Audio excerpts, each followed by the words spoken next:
It is working, that's what we know, yeah. So here we have this Lucas 6 AW motor operating. Basically, the reason for failure was that one of the gears in the transmission, the grease had just solidified and frozen it.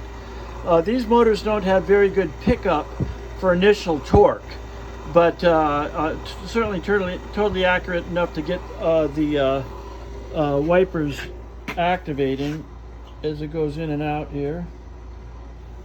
So right now it's operating on fast speed. Go ahead and demo slow speed. I think you could probably hear it slowing down.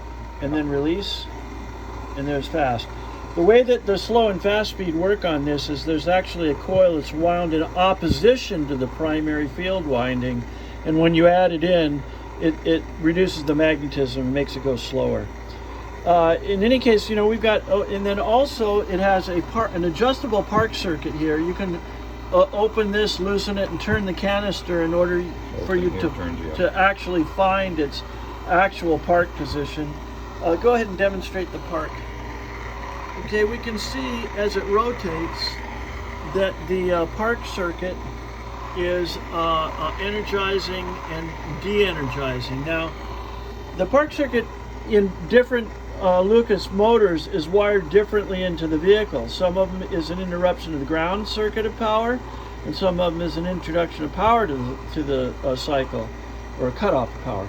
So right now the motor works, the gears work fine, everything is lubricated. We put a new a piece of string in the back of the oil light bearing here underneath the spring clip that holds the main bearing in, so that it now will be constantly lubricating itself properly, has correct grease in the transmission, and it's operating quite strongly. In terms of how to wire it, we're going to have to assume that your switch in the car was designed properly to activate as we have activated here and take care of the park circuit. So if you plug the ground and the other three wires back in the way they came out, everything should be operational. So fourth ground wire there. Yeah, with the fourth ground wire there. So that's our story.